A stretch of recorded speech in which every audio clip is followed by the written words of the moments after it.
Hey, my name is Mohan, I'm the CMO of Naran. My name is Luca, and I'm the CEO of Naran. Luca, AI agents is a term that gets thrown out a lot these days. So in this video, let's take some of the confusion out. Let's break it down, give the audience an introduction into AI agents and what the use cases actually are. So an AI agent is a product, just like how ChatGPT is the product that you interact with the LLM. An AI agent is a product that does some sort of action for you. So if an LLM in a chatbot was more informational, more text-based, more answer question type interactions, an AI agent actually does things for you. What you can tell an AI agent is, hey, go through my emails, find me all of my most recent emails and reply to them. An AI agent will actually be able to do that with the tool calls, with the memory, and with the information that it knows about you. And we talked about all of these, right? We talked about what tool calls are, the ability to use Gmail and other tools, what memory is, the ability for it to understand everything about your business, and context. And so the biggest distinction, as I just made,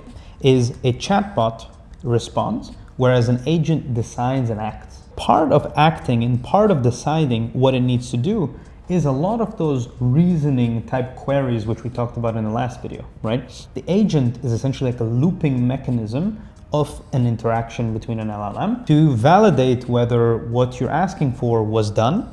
If not, continue. Or whether it is done, then present the final summary or solution for you. You touched on some of the core components of what makes an AI agent be able to work. Let's dive deeper into those. So the three ingredients that every AI agent needs is a goal, clearly stated goal with a specific outcome that's action-oriented, a tool set, so we mentioned Gmail, for example, and then memory. This additional information that's associated to the tool of how to use the tool, what are best practices of how the tool is used in your company, in your organization, and about the goal itself. So if this was essentially a goal that you asked multiple times before, sort of the fifth version of that, you've sort of documented the best case and what do you do if things go wrong and all of that stuff. All that stuff is in memory. If we go a little bit deeper into what this loop really looks like, and we give it a goal, which is research 10 companies and draft some outreach. Notice, this is not a question and answer type query.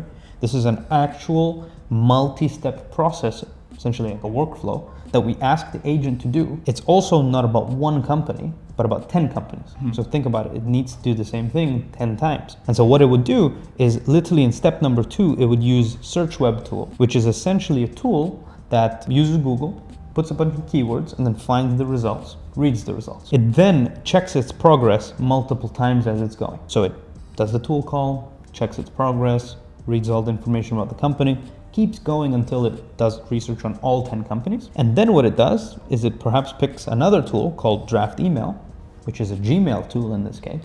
Notice how step number 2 was a Google tool, for example, and you can use any different type of providers. There's a bunch of different web search tools, and a Gmail tool. So multiple tools from different companies. So we're now drafting an email and we're using a template and our research to fill out that email. And then we repeat that 10 times and we get to our final outcome, which is the goal is achieved.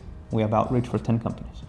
Okay, so essentially we're also looking at this being, tasks versus workflows. When you look at a query that you give to a chatbot, it's typically a task. The task could be just reply to me, but the task could be also research this company, find this information, draft the email for me. But that's still viewed as like one task. With an agent, you can do that one task times 50. So it can essentially reproduce that task 50 times. The beautiful thing is that today we don't just use one agent at a time. We've now started to develop multi-agent systems. So think about it this way. If I create an agent that drafts up some email copy, for example, replying to some leads, you can have an agent that does, let's say, the marketing side. And our agents can now start collaborating together.